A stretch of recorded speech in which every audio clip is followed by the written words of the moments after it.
이 시편 20편을 제왕시라고 부릅니다. 왕을 위한 기도다라는 의미입니다. 이 왕이 전쟁에 나서기 전에 함께 드리던 기도와 노래, 이렇게 설명을 하기도 합니다. 본문을 보시면 앞부분에 너라는 말이 계속 등장합니다.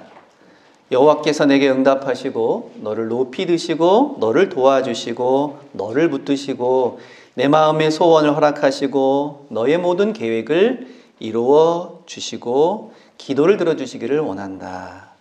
이렇게 2인칭 대명사가 반복적으로 나오다가 9절에 가면 여호와여 왕을 구원하소서라고 말하고 있기 때문에 앞에 등장하는 이 2인칭 대명사를 왕이라고 주로 해석합니다. 그리고 이 20편과 유사한 주제를 가지고 있는 21편에서는 아예 처음부터 왕이라는 명칭을 사용을 하고 있습니다. 그래서 20편, 21편을 둘 다 이렇게 왕을 위한 기도, 제왕시라고 부르고 있습니다. 이러한 특성 때문에 이 시편을 오늘날 위정자를 위한 기도 혹은 대통령을 위한 기도로 활용하는 경우가 종종 있습니다. 가끔 정치가들과 어울리는 목사님들이 국가조찬 기도회나 정치인들과의 모임에서 이 시편을 인용하면서 하나님께서 당신을 높이 드시고 당신의 소원을 다 이루어 주시고 당신이 계획한 대로 기도한 대로 이루어 주시기를 바랍니다. 이렇게 기도하고 덕담을 하곤 한다는 말입니다. 정치가 입장에서는 이러한 덕담과 기도를 들으면 기분이 참 좋겠지요. 안 그래도 정치인들의 야심이 얼마나 많습니까? 누구나 다 최고 권력을 잡기 위해서 애쓰고 있는데 그런 마당에 목사님이 이렇게 기도도 해주고 이런 덕담을 해주면 마다할 필요가 없을 것입니다. 하지만 이 시편을 이렇게 정치가들에게 아부하거나 덕담하는 용도로 사용해서는 안 됩니다. 원래 이 시편도 그런 의미가 아니기 때문입니다. 요즘 정치인들과 연관된 기사 제목만 훑어봐도 비자금이니 비리니 뇌물수수니 혹은 정경유착이니 특혜니 이런 부정적인 수식어와 연결되는 경우가 훨씬 많습니다. 그런데 그런 정치인들이 원하는 대로, 그런 정치인들이 생각하고 바라는 대로 다 이루어 주시기를 원한다라고 하면 되겠습니까? 만약에 그런 야심과 탐욕으로 가득 찬, 물론 다는 아니겠지만 그런 정치인과의 모임에서 당신이 생각한 대로 계획한 대로 기도한 대로 다 이루어지기를 바랍니다 라고 하면 이 나라가 어떻게 되겠습니까? 또 힘없는 백성들의 삶은 또 어떻게 되겠습니까? 이런 자들을 위해서 시편 20편을 활용해서 기도를 해주는 게 합당하겠습니까? 그렇다고 위정자들을 위해서 기도하지 말아야 된다는 말은 아닙니다. 대신 그들이 원하는 대로, 그들이 바라는 대로 이루어지기를 바란다 라고 하기보다는 자신의 탐욕 때문에 하나님의 뜻을 거스르지 않도록 기도하고 자신에게 가까운 사람을 위해서 일하는 것이 아니라 이 땅에 힘없는 사람을 위해서 일하는 자들이 되기를 위해서 기도하고 또 나라에 큰 위기와 어려움이 닥쳐왔을 때 자신을 돌보지 않고 자기 희생적인 헌신을 감당할 수 있게 해달라고 기도해야 할 것입니다. 본문 또한 그런 취지로 이 시편 20편에 기도를 하고 있습니다. 그것을 확인할 수 있는 단어가 있는데 1절 맨 앞에 나오는 환난 날에라는 말입니다. 대부분의 이 학자들은 환난 날에라는 말을 전쟁 때에 이렇게 해석을 하고 있습니다. 나라가 전쟁의 위기 앞에 처해 있을 때, 그래서 국토가 유린되고 백성들의 삶이 위협받는 그런 위기 앞에서 왕이 군대를 이끌고 최전선에 나아가서 나라와 백성을 위해 목숨 걸고 싸우려고 할 때, 그때 하나님께서 그를 높이 드시고 하나님께서 그를 도와주시고 그의 기도대로 그가 계획한 대로 이루어지게 하여 주옵소서, 이러한 취지로 시편 20편을 노래하고 있다는 말입니다. 왕이 이렇게 나라와 백성을 위해 희생하고 헌신하고자 할 때 백성들은 그러한 왕의 희생과 헌신으로 인해서 안전한 삶을 살 수 있기 때문에 그 왕을 위해서 이러한 노래를 부를 수 있다는 말입니다. 그래서 이 시편 20편의 기도는 왕의 비유를 마치기 위한 기도가 아니라 한 나라의 운명을 짊어지고 기꺼이 목숨을 바쳐 백성들을 지키고 백성들을 위해 살려고 하는 그러한 왕을 위해서 하나님의 은혜와 은총을 바라는 그러한 기도입니다. 그런데 역사적으로 보면 이러한 기도를 들을 만한 왕들이 그렇게 많지 않았습니다. 대대로 악한 왕이라고 일컬어졌던 북이스라엘의 왕들은 제쳐두고서라도 남유다의 왕들조차도 이 기도에 합당한 왕들이 별로 없었음을 우리는 알게 됩니다. 대부분의 왕들은 그 마음에 생각하고 추구하는 것들이 오로지 자기 자신의 탐욕뿐이었습니다. 몇몇 왕을 한번 살펴볼까요? 먼저 솔로몬 왕입니다. 대부분의 사람들이 솔로몬 왕을 위대한 왕이라고 칭송합니다. 하지만 재위기간 후반부의 솔로몬은 그렇지 못했습니다. 열왕기상 11장 6절에 보시면 솔로몬이 여호와의 눈앞에서 악을 행하여 그의 아버지 다윗이 여호와를 온전히 따름같이 따르지 아니하더라 라는 구절과 함께 솔로몬이 얼마나 사치하고 자신의 탐욕을 위해서 그 후반부를 보냈는지를 낱낱이 기록하고 있습니다. 이때 솔로몬은 백성들의 안위나 하나님의 말씀은 안중에도 없이 호의호식하고 자신의 탐욕을 충족하는 일에만 혈안이 되어 있던 모습을 보게 됩니다. 솔로몬의 아들이었던 르호보암과 손자였던 아비암도 존경받을 만한 왕과는 거리가 멀었습니다.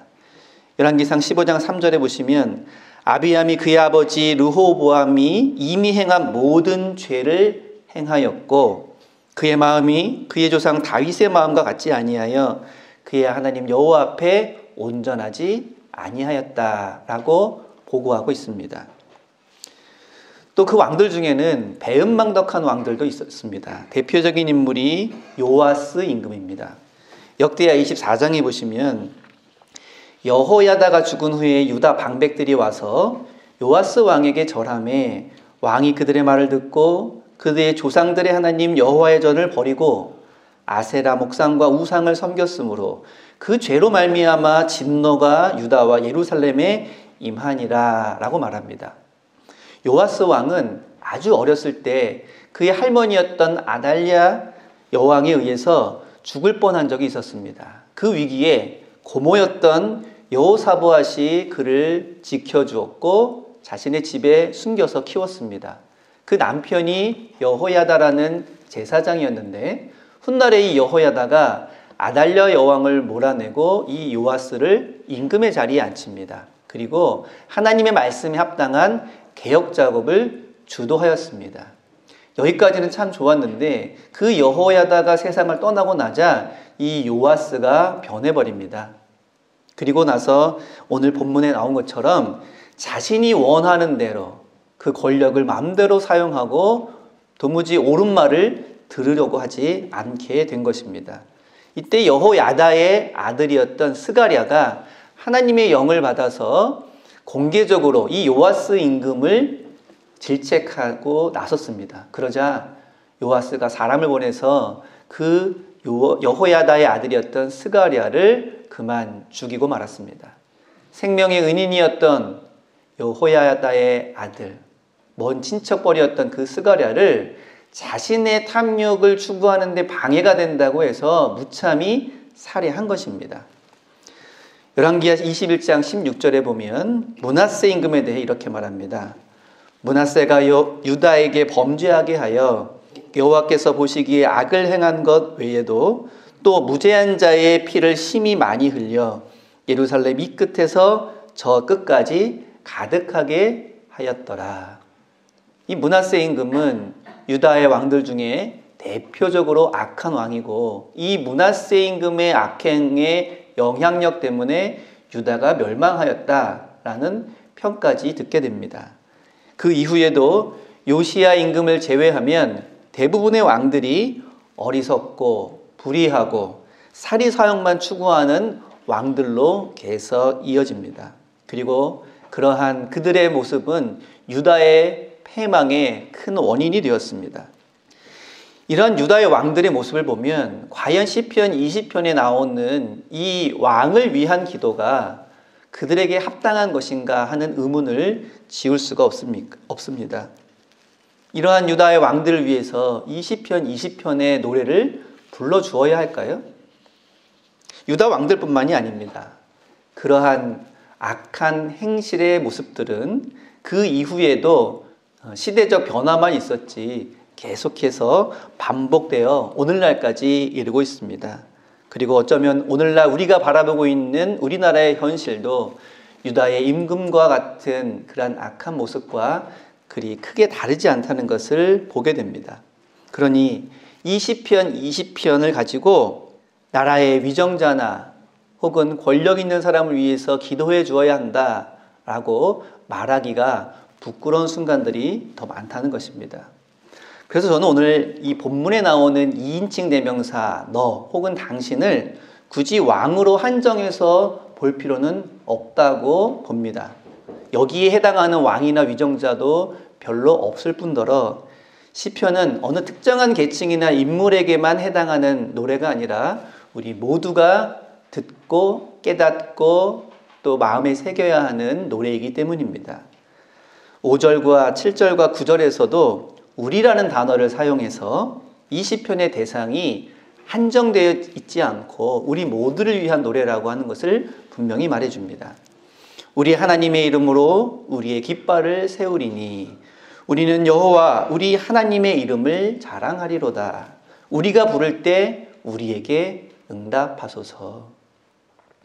다른 절에 나오는 2인칭 대명사도 왕이나 위정자로 한정하기보다는 어려움 속에 있는 공동체를 위해서 기꺼이 헌신하고 희생하는 그러한 결단 있는 이들을 위한 기도라고 보는 것이 더 합당할 것입니다. 고대 세계에서는 그 역할을 왕이 감당했지만 기꺼이 내가 희생하고 헌신해서 내가 속해 있는 공동체를 위해 일할 수 있는 사람이 있다면 이 시편 20편의 기도에 합당한 사람일 것입니다. 그런 의미에서 오늘 청년주의를 맞이하여 왕 대신 청년으로 생각하고 함께 노래해 볼 것을 한번 생각해 보고자 합니다.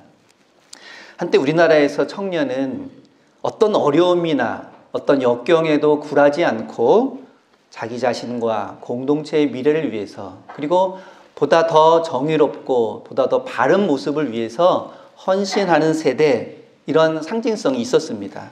그래서 불의한 독재체제에 항거하기도 하고 사회적인 비리에 맞서 싸우기도 하고 또 약자를 위해 헌신하기도 하고 이렇게 더 나은 세상, 더 나은 공동체를 위해서 앞장서는 그런 세대다라는 이미지가 있었습니다. 그래서 청년이라는 말 앞에는 꿈, 희망, 비전, 그리고 도전, 이런 수식어가 주로 어울리곤 했습니다. 근데 요즘은 어떨까요? 청년들의 앞에 이러한 단어가 잘 어울립니까? 요즘 청년들 앞에는 힘들고 어렵다는 수식어들이 자주 붙곤 합니다. 여러분, 청년들과 관련된 신조어들이 참 많은데 아마 들어보신 것이 몇 개 있을 겁니다. 우리 청년들이 연애, 결혼, 출산, 이 세 가지를 포기하는 세대다 해서 삼포세대라고 부릅니다. 근데 여기에 두 가지를 더 덧붙여서 인간관계와 자기의 집을 마련하는 것도 포기한 오포세대다. 또 최근에는 꿈과 희망도 내려놓아야 하는 7포세대다. 이런 말들이 신문에 자주 언급됩니다. 이뿐만이 아닙니다. 청년백수 전성시대라고 하는 청백전, 20대 태반이 백수라고 하는 이태백, 청년 대부분이 실업자 아니면 신용불량자라고 하는 청년실신, 이런 말들이 굉장히 자주 기사에 오르내리고 있습니다. 이런 말들이 유행할 정도로 청년들이 겪고 있는 현실이 참 어려운 것이 사실입니다. 이런 어려운 환경 속에서 청년들에게 정의나 평화나 혹은 환경 문제나 이런 데 나서야 한다. 이렇게 말하기도 어려울 뿐만 아니라 이러한 큰 주제들이 당장 다가오기가 어렵습니다. 집 구하기도 어렵고 취직하기도 어렵고 또 학업을 이어가기도 어려운 그러한 생계 앞에서 얼마나 힘든 하루하루를 보내고 있는지 모릅니다. 미래에 대한 불안감 때문에 결혼, 출산 등을 다 내려놓고 있어서 이것이 오늘날 저출산 문제와도 연결되어 있다고 할 때 청년들의 문제는 청년에게만 국한되는 것이 아니라 모든 사회 또 우리나라의 미래와도 연관되어 있다고 할 수 있습니다. 그렇기 때문에 청년들을 위해서 기도하는 것이 아니라 우리를 위해서 우리는 함께 기도해야 한다는 것입니다. 이스라엘 백성들이 왕을 위해 기도할 때는 단순히 왕에게 잘 보이기 위해서가 아니라 그 왕이 그 공동체를 위해 헌신하는 그것을 통해서 자기 자신의 안전이 보장되기 때문에 기꺼이 그 찬양을 하는 것처럼 우리가 청년들을 위해서 기도하고 관심 가져야 하는 것은 단순히 청년들을 잘 돌보기 위해서가 아니라 그들의 미래가 곧 우리의 미래이기 때문입니다. 그리고 청년들이 맞이하고 있는 이 어려운 현실과 여건들은 오늘 우리가 읽었던 시편 20편 1절에 나오는 그 환난 날이기도 합니다. 그런데 시인은 지금 그들이 처하고 있는 이 환난 날, 이 어려운 위기의 시대인 것을 인정하면서도 그러나 그것을 극복할 수 있는 확실한 대안이 있다고 힘주어 말하고 있습니다. 우리 청년들도 앞서 말씀드렸던 여러 가지 어려움이 다가오고 있는 것은 분명한 현실이지만 그렇다고 좌절하거나 절망하는 것이 아니라 그럼에도 불구하고 새로운 희망과 꿈과 비전을 가질 수 있다고 오늘 시편 20편의 시인은 말하고 있는 것입니다. 시편 20편 1절부터 한번 다시 곰곰이 읽어보시면 환난 날에 여호와께서 내게 응답하시고 여호와께서 내 이름을 높이 드시고 여호와께서 너를 도우시고 여호와께서 너의 모든 소원과 계획과 기도를 이루기를 원하노라. 2인칭 대명사가 계속되는 만큼 함께 등장하는 명칭이 있습니다. 바로 여호와 하나님입니다. 그 문장 속에는 맨 앞에 한 번만 등장하고 말지만 사실 그 문장을 곰곰이 살펴보면 매 순간마다 너에 대한 기도, 너에 대한 노래가 이루어지는 그 앞에 반드시 여호와 하나님이 동시에 등장합니다. 비록 그들이 겪고 있는 환난, 그들이 겪고 있는 어려움은 엄연한 현실이지만 그럼에도 불구하고 여호와께서 도우시고 여호와께서 높이 드시고 여호와께서 이루시기 때문에 시인은 지금 너를 위한 기도, 당신을 위한 노래를 부를 수 있다는 것입니다. 시인이 이런 기도를 드릴 수 있었던 것은 하나님에 대한 확고한 신뢰와 믿음이 있었기 때문입니다. 특히 7절의 말씀이 우리에게 그리고 청년들에게 큰 위로가 되고 용기가 되기를 바랍니다. 어떤 사람은 병거, 어떤 사람은 말을 의지하나 우리는 여호와 우리 하나님의 이름을 자랑하리로다. 고대 세계에서 병거와 말은 그들의 군사력의 척도를 보여주는 매우 중요한 그러한 힘의 원천이었습니다. 가장 강력한 무기였기 때문에 병거가 많이 있고 말이 많이 있다고 하는 것은 분명한 그들의 자랑거리였습니다. 그런데 시인은 그러한 병거와 말, 오늘날로 보자면 경제력, 군사력, 과학기술력 등과 같은 것들이 우리의 자랑거리가 아니라 여호와 하나님의 이름이야말로 우리의 자랑이라고 확고하게 말하고 있습니다. 유다의 왕들에게는 바로 이러한 신앙이 요구가 되었습니다. 세상의 그 어떤 것보다 여호와 하나님의 이름이 우리의 자랑거리다. 이것이 유다의 왕들에게 요구된 신앙이었지만 실제로 이러한 믿음을 따르는 자들은 드물었습니다. 그리고 그들도 오히려 병거와 말에 의지하기에 급급했습니다. 실례로 이사야 선지자는 이러한 현실을 개탄하면서 이사야 31장 1절에 이렇게 말합니다. 도움을 구하러 애굽으로 내려가는 자들에게 화가 있을지어다. 그들은 말을 의지하고 병거의 많음과 마병의 힘이 강함을 의지하고 이스라엘의 거룩하신 이를 앙모하지 아니하며 여호와를 구하지 아니하도다. 유다의 왕들 그리고 위정자들이 하나님을 믿고 의지하며 하나님이 주신 그 능력과 그리고 그 은혜를 사모하기보다는 주변 나라의 병거와 말을 수입해서 어떻게 하면 군사력을 누릴 수 있을까? 어떻게 하면 그러한 힘을 바탕으로 내 정권을 유지할 수 있을까? 여기에 급급했다는 말입니다. 오늘날 병거와 말은 우리가 추구하는 부와 명예와 권력을 의미할 수도 있습니다. 청년들의 입장에서 보면 어떤 것일까요? 청년들이 취직하고 청년들이 미래를 개척해 나가는데 유리한 조건들, 소위 말하는 스펙이라는 것일 수도 있을 것입니다. 어떤 소설가는 요즘 우리 청년들이 단군 일에 가장 화려한 스펙을 자랑하고 있는데 가장 어려운 시대를 살고 있다, 이렇게 표현을 하기도 합니다. 대부분의 청년들이 영어, 그리고 자격증, 연수, 또 여러 가지 활동들에 대한 많은 스펙들을 보유하고 있음에도 불구하고 굉장히 힘든 그런 나날을 보내고 있습니다. 이러한 환경 속에서 가끔 뉴스에서는 부모 찬스를 활용해서 일반 청년들이 접근하기 어려운 스펙을 확보한 그러한 사람들이 많은 특혜를 받고 있다, 이런 뉴스를 접하게 됩니다. 그런 것을 볼 때마다 허무해지고 또 절망감에 빠질 수 없는 것이 오늘날 현실입니다. 그럼에도 불구하고 우리의 청년들이 병거와 말을 의지하지 않고 여호와 하나님의 이름을 의지하고 자랑하는 그런 믿음의 청년들이 될 수 있도록 기도해 주시기를 바랍니다.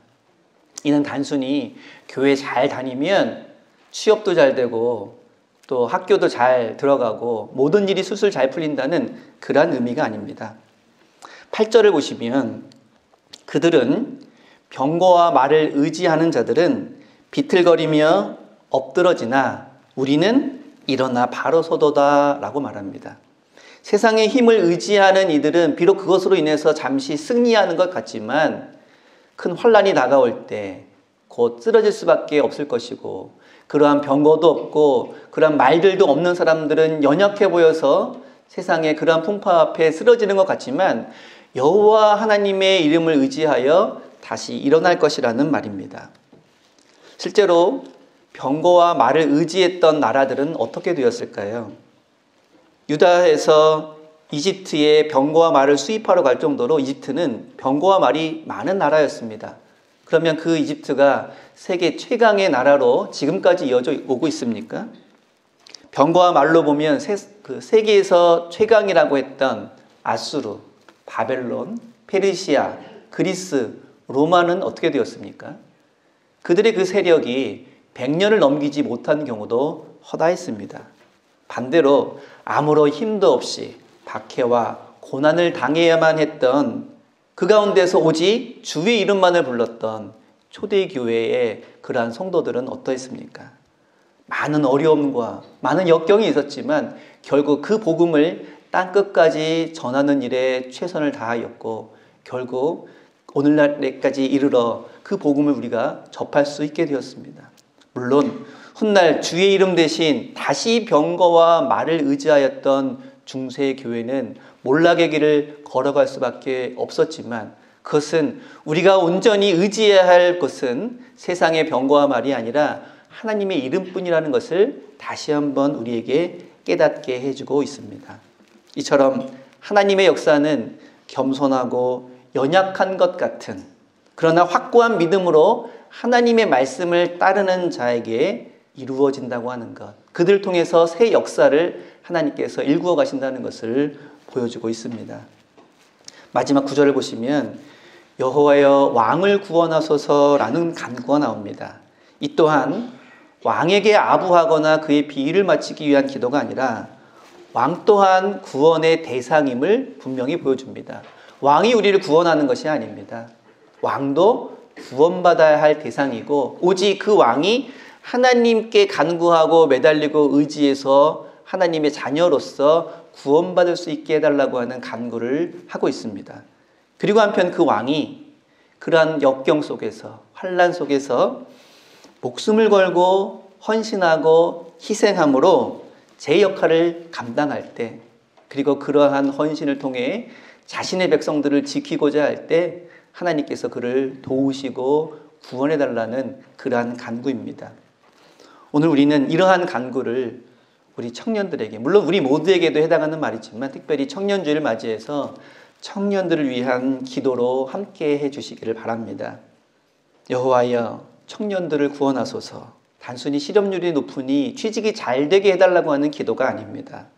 지금 어려움에 빠져 있는 청년들, 그리고 때로는 절망감에 빠질 수밖에 없는 그 청년들이 세상의 병거와 말을 의지하기보다는 여호와 하나님의 이름을 의지하여 다시 일어설 수 있는 용기와 믿음을 허락해 달라는 그러한 기도입니다.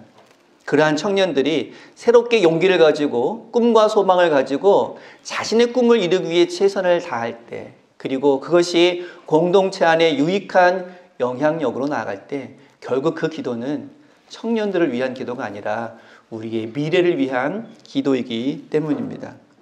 우리가 알지 못하는 새로운 길을 하나님께서 보여주시고 그 길로 우리를 인도하셔서 그 청년들을 통하여 우리 교회를, 그리고 이 나라와 이 민족을 새롭게 하실 줄로 믿고 환난 날에 응답해달라고 하는 그 간구의 기도를 함께 드리는 저와 여러분이 되시기를 바랍니다. 기도하겠습니다.